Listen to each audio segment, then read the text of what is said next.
Hello guys, কেমন আছেন সবাই? Welcome to sigma story. কিছু মিউজিক এতটাই পাওয়ারফুল হয় যাতে আত্মারাও আকৃষ্ট হয়।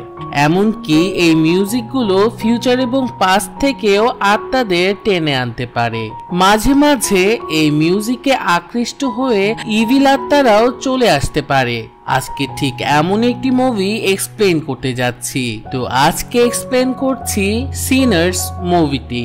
মুভি শুরুতেই আমরা স্যামি নামের একটি আহত ছেলেকে দেখতে পাই, যে গাড়ি থেকে নেমে হাতে একটি গিটারের ভাঙা অংশ নিয়ে চার্চের ভেতর প্রবেশ করে। স্যামি খুব বাজেভাবে আঘাত পেয়েছিল।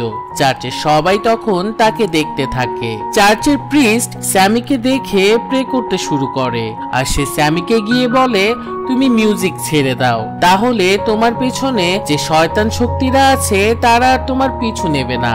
স্যামির সাথে আসলে কি হয়েছিল তা জানতে একদিন পেছনের সিন দেখানো হয়। স্যামি গিটার হাতে ব্যান্ডের অন্যান্য মিউজিশিয়ানদের সাথে ছিল। স্যামিদের ব্যান্ড আসলে ব্লু মিউজিক বানাতো। তাদের ব্যান্ডের প্রত্যেকটি গানের লিরিক্স এবং সুর খুবই মনোমুগ্ধকর ছিল। তাদের মিউজিকগুলো এতটাই আবেগপ্রবণ হতো যে শুধু মানুষেরা নয়, বরং আত্মারাও তাদের ব্লু মিউজিকের সুরে যেন হারিয়ে যেত। কিন্তু স্যামির বাবা তার এই মিউজিক পছন্দ করত না। এ পর্যায়ে আমরা জানতে পারি যে স্যামির বাবা আসলে আর অন্য কেউ না।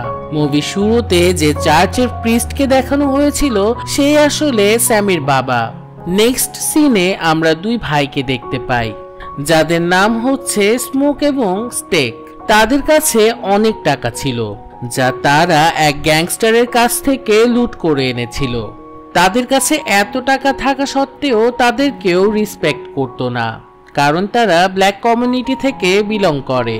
তাই তারা শহরে এসে এক হোয়াইট স্কিন ব্যক্তি থেকে বিশাল এক ঘর কিনে নেয়, যেখানে তারা তাদের নিজেদের কমিউনিটির মানুষের জন্য একটি নাইট ক্লাব তৈরি করতে চায়। ক্লাবে মিউজিক করার জন্য তাদের কাউকে দরকার ছিল। তারা যখন স্টেশনের দিকে যাচ্ছিল তখন সেখানে তারা স্যামি এবং তার ব্যান্ডের মেম্বারদের দেখতে পায়, যারা কিনা মনোমুগ্ধকর মিউজিক বাজাচ্ছিল। আর সেই মিউজিকের আকর্ষণে স্মোক এবং স্টেক তাদের দিকে চলে যায়। স্মোক এবং স্টেক স্যামির ব্যান্ডকে হায়ার করে তাদের ক্লাবে মিউজিক করার জন্য। এরপর তারা চলে যায় এক চাইনিজ রেস্টুরেন্টে। তারা চায় যে তাদের ক্লাবের খাবার দাবারের সব ব্যবস্থা যেন এই চাইনিজ রেস্টুরেন্ট থেকেই করা হয়। তাই তারা দুজন চাইনিজ শেফকে হায়ার করে ফেলে। এরপর স্মোক তার নিজের ওয়াইফের সাথে দেখা করার জন্য পৌঁছায়। আসলে স্মোকের ওয়াইফ জুডো ম্যাজিক করতো, তাই স্মোক তার ওয়াইফ থেকে দূরে দূরে থাকতো। এতদিন পরে দেখা হবার পরেও তাদের মধ্যে কোনো এক কথা নিয়ে তর্ক শুরু হয়। স্মোকের ওয়াইফ তাকে রেগে বলে, তোমরা যে ওয়ার্ল্ড ওয়ার 1 থেকে বেঁচে ফিরে এসেছো তা আমার করা জুডো ম্যাজিকের কারণে। তখন স্মোক বলে উঠে, আচ্ছা, তোমার ম্যাজিক যদি এতই পাওয়ারফুল হতো তাহলে আমাদের মেয়েটাকে বাঁচাতে পারলে না কেন? এই কথা শুনে তার ওয়াইফ চুপ করে থাকে। তখনই তার ওয়াইফ লক্ষ্য করে যে স্মোক এখনো তার ওয়াইফের দেয়া একটি পেন্ডেন্ট পরেছিল, কারণ স্মোক এখনো তার ওয়াইফকে খুবই ভালোবাসে। এরপর সিন চলে আসে অদ্ভুত দেখতে একটি লোকের কাছে। লোকটি অনেক আহত ছিল। দেখে মনে হচ্ছিল যেন কেউ খুব বাজেভাবে তাকে মেরে রক্তাক্ত করেছে। লোকটি এক কাপলের কাছে পারমিশন নিয়ে তাদের ঘরে এসে লুকিয়ে পড়ে। আর কিছু সময় পর সেই কাপলদের ঘরে চলে আসে কিছু ভ্যাম্পায়ার হান্টার। কিন্তু সেই ঘরে থাকা কাপল আহত লোকটিকে বাঁচানোর জন্য ভ্যাম্পায়ার হান্টারদেরকে মিথ্যা কথা বলে দেয় যে তাদের ঘরে কেউ তো আসেইনি। ভ্যাম্পায়ার হান্টাররা চলে গেলে দেখা যায় যে সেই আহত লোকটি কাপলের মধ্যে ছেলেটির উপর হামলা করে দেয় এবং ছেলেটির ঘাড় থেকে রক্ত চুষে নেয়। আর এর ফলে ছেলেটিও ভ্যাম্পায়ারে রূপান্তরিত হয়। তখনই ছেলেটির ওয়াইফ তার হাজবেন্ডের এরকম ভয়ানক অবস্থা দেখে চিৎকার করতে থাকে। আর সিন শিফট হয়ে চলে যায় স্মোক এবং স্টেকের কাছে, যেখানে দেখানো হয় তাদের নিউ নাইট ক্লাবের কাজ সম্পূর্ণ হয়েছে। তা দেখতে অনেক সুন্দর লাগছিল, যেখানে অলরেডি সবাই আসা শুরু করেছে, কারণ আজ রাত এই নাইট ক্লাবের উদ্ঘাটন করা হবে। স্মোক আসলে তার নিউ নাইট ক্লাব নিয়ে অনেক সিরিয়াস ছিল। সে তার গার্ডদেরকে ডেকে বলে কোনোভাবেই যেন কেউ টাকা ছাড়া বা কম টাকা দিয়ে এই ক্লাবে প্রবেশ না করতে পারে। অপরদিকে স্টেকের মতে তাদের কমিউনিটির সবার জন্য এই নাইট ক্লাবটি হ্যাভেনের মতো হওয়া চাই, যেন তারা তাদের সারাদিনের কাজের পর এখানে এসে একটু চিল করতে পারে। আর এতে কিছু টাকা কম দিলেও কোনো সমস্যা নেই। ক্লাব ওপেনিং এর প্রথম দিনই ব্ল্যাক কমিউনিটির লোকেরা খুব আনন্দের সাথে তাদের ক্লাবে পার্টি করছিল, যার মানে তাদের দুই ভাইয়ের ইচ্ছা সাকসেসফুল হয়েছে। এরপর স্যামি নিজের গিটার নিয়ে ব্যান্ডের সাথে পারফর্ম করতে শুরু করে। ক্লাবে উপস্থিত সকলেই সেখানে মিউজিকে যেন হারিয়ে যায়। তখনই মিউজিকে আকৃষ্ট হয়ে সেখানে আত্মারাও আসতে শুরু করে। এমনকি একটু আগে যে ভ্যাম্পায়ারকে দেখানো হয়েছিল যে একটি কাপলের বাসায় গিয়ে তাদেরকেও ভ্যাম্পায়ারে পরিণত করেছিল, তারা তিনজন এসে পৌঁছায় ক্লাবের দরজায়। তারা ক্লাবের গেটে এসে ক্লাবের গার্ডের কাছে ভেতরে প্রবেশের জন্য পারমিশন চায়, কিন্তু তাদেরকে ভেতরে প্রবেশ করার পারমিশন দেয়া হয় না, কারণ তারা যে তিনজন ভ্যাম্পায়ার এসেছিল তারা তিনজনই ছিল হোয়াইট স্কিনের। স্মোক তাদেরকে ডাইরেক্ট মানা করে দেয়, কারণ হোয়াইট স্কিনের লোকেরা তাদের সাথে ঠিক এমনটাই আচরণ করে আসছে। আজ সুযোগ পেয়ে স্মোক যেন তার বদলা নিল। তখনই আমরা শুরুতে যে ভ্যাম্পায়ারকে দেখেছিলাম যার নাম রেমিক, সে বলে ওঠে, আমাদের কাছে অনেক টাকা আছে, আমরা শুধু এই মিউজিকে অ্যাট্রাক্ট হয়ে এখানে এসেছি, আমাদেরকে প্লিজ ভিতরে প্রবেশ করতে দাও, আমরা এখানে অনেক টাকা উড়াবো। কিন্তু স্মোক নিজের সিদ্ধান্তে অটুট ছিল। ক্লাবে প্রবেশ না করতে পেরে ক্লাবের বাইরে তিন ভ্যাম্পায়ার গান করতে শুরু করে। কিছুক্ষণ পরে দেখানো হয় স্মোক আর স্টেক তাদের এক বান্ধবী ম্যারির সাথে ঝগড়া করছে। আসলে তাদের বান্ধবী ম্যারির মা ছোটবেলা থেকে স্মোক আর স্টেককে নিজেই বড় করেছিল। তখন ম্যারি রেগে বাইরে বেরিয়ে আসে, আর সেখানে তো আগে থেকেই তিন ভ্যাম্পায়ার গান করছিল। ম্যারি তো আর জানতো না যে তারা ভ্যাম্পায়ার। তাদের তিনজনের মধ্যে থেকে মেয়ে ভ্যাম্পায়ারটি ম্যারির সাথে কথা বলার চেষ্টা করে। সে ম্যারিকে বলে, আমাদেরকে ক্লাবে প্রবেশের সুযোগ করে দাও, আমাদের কাছে গোল্ড কয়েন আছে, আর তুমি আমাদের ভেতরে ঢোকার পারমিশন করে দিতে পারলে এই কয়েনগুলো আমি তোমাদের দিয়ে দেব। কিন্তু ম্যারির কাছে কেমন যেন একটা ফিল হচ্ছিল। তাদের তিনজনকে খুবই অদ্ভুত মনে হচ্ছিল, কারণ ম্যারিকে দেখে র্যামিকের মুখ থেকে পানি পড়তে শুরু করে। হঠাৎ করেই র্যামিক ম্যারির উপর অ্যাটাক করে দেয় এবং ম্যারিকে কামড়ে রক্ত পান করতে শুরু করে। এতে ম্যারিও ভ্যাম্পায়ারে পরিণত হয়। এরপর ম্যারি যেহেতু ভ্যাম্পায়ার হয়ে গিয়েছে, তখন সে ক্লাবের সামনে গিয়ে ক্লাবের গার্ডের কাছ থেকে ভিতরে যাবার পারমিশন চেয়ে নেয়। আর গার্ড যেহেতু ম্যারিকে চিনতো তাই পারমিশন দিয়ে দেয়। ম্যারি ক্লাবের ভেতর গিয়ে স্টেকের সাথে ক্লোজ হতে শুরু করে, আর সেখানে স্টেকের সাথে কিছু রোমান্টিক সময় কাটায়।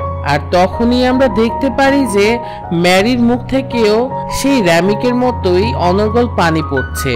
ম্যারি হঠাৎ করেই স্টেকের উপর হামলা করে দেয় এবং তার রক্ত খেতে শুরু করে। আর এতে যা হবার তাই হয়। এখন স্টেকও ভ্যাম্পায়ারে পরিণত হলো। স্মোক তখন রুমে প্রবেশ করে তাদের এই অবস্থা দেখে তার ভাইকে বাঁচানোর জন্য ম্যারির উপর গুলি চালায়। কিন্তু অবাক করার বিষয়, ম্যারি আবারও উঠে হাসতে হাসতে সেখান থেকে দৌড়ে পালিয়ে যায়। কিন্তু আশ্চর্যের বিষয় হলো, এতগুলো গুলি খাবার পরেও কিভাবে ম্যারি এভাবে উঠে দৌড়ে পালাতে পারলো। স্মোক ম্যারিকে তার বোনের মতো দেখতো। তার এই অবস্থা দেখে স্মোক অনেক ইমোশনাল হয়ে যায়, আর সেদিনের জন্য পার্টি বন্ধ করে নাইট ক্লাব খালি করিয়ে দেয়। তখনই সেখানে স্মোকের ওয়াইফ এসে উপস্থিত হয়। সে স্মোককে জানায় যে ম্যারি একজন ভ্যাম্পায়ার হয়ে গেছে, তাই তার উপর গুলির কোনো প্রভাব পড়েনি। স্মোকের ওয়াইফ তো নিজেই একজন জুডো ম্যাজিশিয়ান ছিল, তাই এইসবের খবর সে খুব ভালো করেই জানতো। এর মধ্যে দেখানো হয় ক্লাবের গার্ড বাইরে হালকা হতে গেলে তখনই ভ্যাম্পায়াররা তার উপর হামলা করে দেয় আর তাকেও ভ্যাম্পায়ার বানিয়ে দেয়। ফেরার সময় এবার গার্ড নিজেই ক্লাবে প্রবেশ করার জন্য স্মোকের ওয়াইফের কাছে পারমিশন চায়। স্মোকের ওয়াইফ এই অবস্থা দেখে বুঝে যায় যে ক্লাবের গার্ড এখন নিজেও একজন ভ্যাম্পায়ার হয়ে গিয়েছে। তখন গার্ড বলতে থাকে, আমাকে ভিতরে আসতে দাও, অ্যাটলিস্ট আমাকে আজকের বেতনটা তো দিয়ে দাও। স্মোক গার্ডকে টাকা দেওয়ার জন্য যখনই বাইরে হাত বাড়ায় তখনই গার্ড তার হাতে কামড় দিতে যাচ্ছিল, কিন্তু স্মোক নিজেকে বাঁচানোর জন্য গার্ডকে গুলি করে দেয়। তখন গার্ড সেখান থেকে পালিয়ে যায়। তখনই ভেতরে আমরা স্টেককে দেখতে পাই। স্টেক তো ম্যারির কামড়ে অলরেডি ভ্যাম্পায়ারে পরিণত হয়েছিল। তখন স্টেকের জ্ঞান ফিরে আসে। স্টেক যখন বাকি সবার উপর হামলা করতে যায় তখনই স্মোকের ওয়াইফ স্টেকের উপর গার্লিক জুস ছুঁড়ে মারে। এতে স্টেকের অনেক কষ্ট হচ্ছিল। সবার জীবন বাঁচানোর জন্য স্মোকের স্ত্রী সবাইকে বলে যে এই ভ্যাম্পায়ারদের থেকে বাঁচার অনেক উপায় আছে। তাদেরকে নিজ থেকে দূরে রাখতে তাদের উপর গার্লিক জুস ছিটিয়ে অথবা গার্লিক ইউজ করা যেতে পারে। এছাড়াও তাদেরকে মারতে হলে কেবল রূপা অথবা কাঠের টুকরো ব্যবহার করে তাদেরকে হত্যা করা সম্ভব। আরো একটি কথা, যদি কেউ অনুমতি নিয়ে আপনার ভবনে প্রবেশ করার চেষ্টা করে তাহলে তাকে অনুমতি দেয়া যাবে না, কারণ মানুষেরা বিনা অনুমতিতে যে কোনো স্থানে প্রবেশ করতে পারে, কিন্তু ভ্যাম্পায়াররা তা পারে না। তখন স্মোকের ওয়াইফ ক্লাবে উপস্থিত সবাইকে গার্লিক খেতে বলে। আসলে সে চেক করতে চাচ্ছিল যে তাদের মধ্যে উপস্থিত সবাই মানুষ, কেউ এখন পর্যন্ত ভ্যাম্পায়ার হয়েছে কিনা।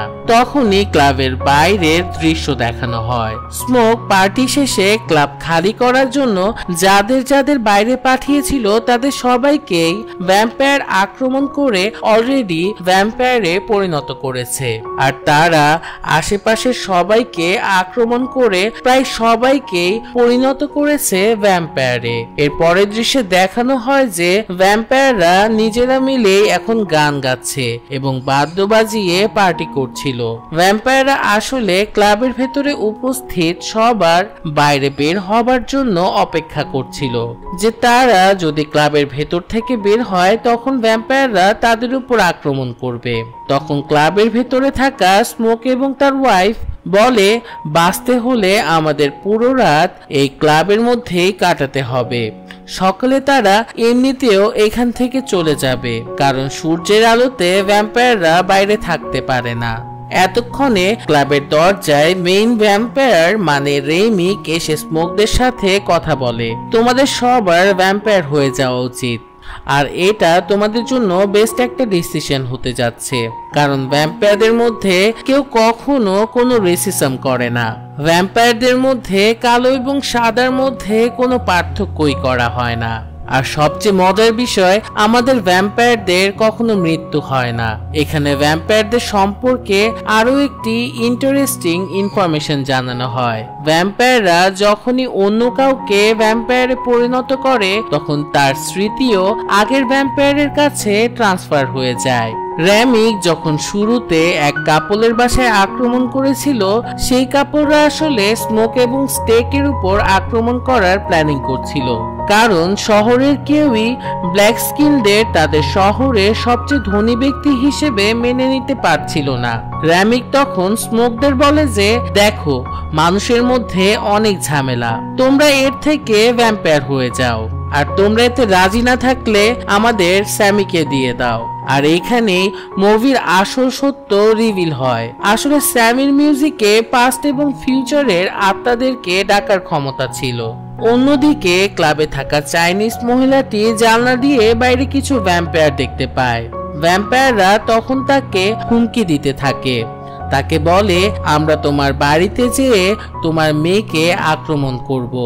এতে আবেগে পড়ে চাইনিজ মহিলাটি ভ্যাম্পায়ারকে লড়াই করার চ্যালেঞ্জ দিয়ে বসে, আর এতে নিজের অজান্তেই সে ভ্যাম্পায়ারদের ক্লাবে ঢোকার পারমিশন দিয়ে দেয়। এখন ফাইনালি ভ্যাম্পায়াররা ক্লাবে প্রবেশ করে এবং তাদের সবার উপর হামলা করা শুরু করে। ভ্যাম্পায়ারদের আক্রমণে স্মোকের ওয়াইফ সেই চাইনিজ মহিলা এবং স্যামির ব্যান্ডের একজন সদস্য তিনজন সেখানে মারা যায়। সবচেয়ে কষ্টের বিষয় ছিল স্মোকের ওয়াইফ এর মৃত্যু। যেহেতু স্মোকের ভাই স্টেক ভ্যাম্পায়ারে পরিণত হয়েছিল, স্টেক তখন স্মোকের ওয়াইফের উপর আক্রমণ করে দেয় এবং তার ওয়াইফের রক্ত চুষে নেয়।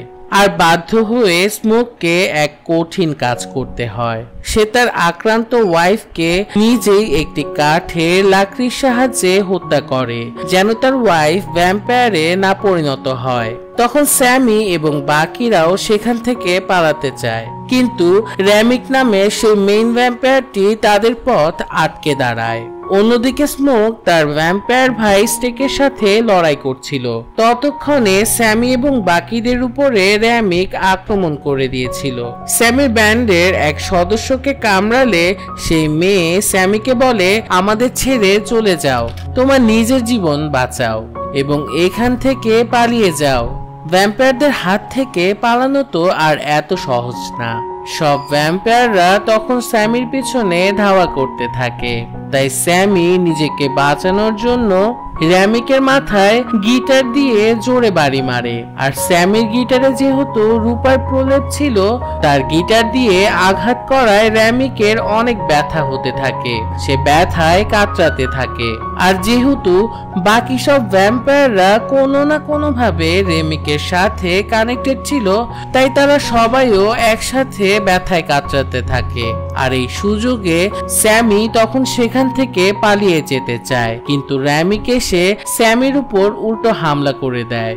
আর এতক্ষণে স্মোক তার ভাই স্টেককে মেরে সেখানে পৌঁছায়। আর স্যামিকে বাঁচাতে র্যামিকের শরীরে একটি কাঠের লাকড়ি ঢুকিয়ে দেয়। র্যামিক তখন যন্ত্রণায় চিল্লাতে থাকে। আর যেহেতু বাকি ভ্যাম্পায়াররাও তার সাথে কানেক্টেড, তাই তারাও ব্যথা অনুভব করে চিৎকার করতে থাকে। আর ততক্ষণে ভোরের সূর্যের আলো তাদের উপর এসে পড়ে। আসলে নিউ ভ্যাম্পায়াররা তো জানতোই না যে ভোরের আলো পড়ার আগেই তাদের অন্ধকারে লুকাতে হবে। ফলে ভোরের আলো পড়ার সাথে সাথেই সব ভ্যাম্পায়াররা একসাথেই সেখানে জ্বলে মারা যায়। এরপর স্মোক স্যামিকে দ্রুত সেখান থেকে পালিয়ে যেতে বলে, কারণ সে জানতো যে স্মোক যেই গ্যাংস্টারদের কাছ থেকে টাকা লুট করে এনেছিল, তারা অবশ্যই তাকে খুঁজতে খুঁজতে এখানে এসে পৌঁছাবে। আর যেমন কথা তেমন কাজ, ঠিক এমনটাই হয়। গ্যাংস্টাররা তখনই তাকে খুঁজতে খুঁজতে সেখানে এসে পৌঁছায়। স্যামি তো ততক্ষণে সেখান থেকে চলে গেছে। আর স্মোক একাই গ্যাংস্টারদের সাথে যুদ্ধ করতে থাকে এবং গুলি করে এক এক করে সব গ্যাংস্টারদের মারতে থাকে। কিন্তু গ্যাংস্টারদের গুলিতে স্মোক নিজেও খুব বাজেভাবে আহত হয়ে যায়। সব গ্যাংস্টারদের এক এক করে মেরে ফেলে স্মোক তার জীবনের শেষ মুহূর্তে এসে পৌঁছায়। মারা যাবার আগে স্মোক তার ওয়াইফ এবং তার মেয়েকে তার চোখের সামনে কল্পনা করতে থাকে। এরপর সিন চলে আসে বর্তমানে, যেখানে আমরা স্যামিকে দেখতে পাই। তার হাতে ছিল গিটারের একটি ভাঙা অংশ, যা মুভির শুরুতেই আমরা দেখেছিলাম। স্যামির বাবা তাকে মিউজিক ছেড়ে প্রে করতে বলে, কিন্তু স্যামি এমনটা করে না, বরং গিটারের ভাঙা অংশ হাতে নিয়ে গাড়িতে করে সেখান থেকে পালিয়ে যায়। এরপর আমাদের মুভির পোস্ট ক্রেডিট সিন 7 বছর পরে সময় দেখানো হয় এবং আমরা বৃদ্ধ স্যামিকে দেখতে পাই, যে এখনো ব্লু মিউজিক করছে। আর এখানেই মুভিটি শেষ হয়ে যায়। সিনার মুভিটির সম্পূর্ণ স্টোরি কেমন যেন একটু অদ্ভুত, কিন্তু ওভারঅল মুভিটি ভালোই লেগেছে। তো মুভির এক্সপ্লেনেশনটি আপনাদের কেমন লাগলো তা জানাতে কমেন্ট বক্সে কমেন্ট করতে পারেন। এবং এরকম আরো অনেক মুভির এক্সপ্লেনেশন পেতে একটু কষ্ট করে আমার চ্যানেলটি সাবস্ক্রাইব করে আমার পাশেই থাকতে পারেন। তো দেখা হবে আবারও নতুন কোনো ভিডিওতে নতুন কোনো মুভির এক্সপ্লেনেশন নিয়ে। ততদিন সবাই ভালো থাকুন, সুস্থ থাকুন।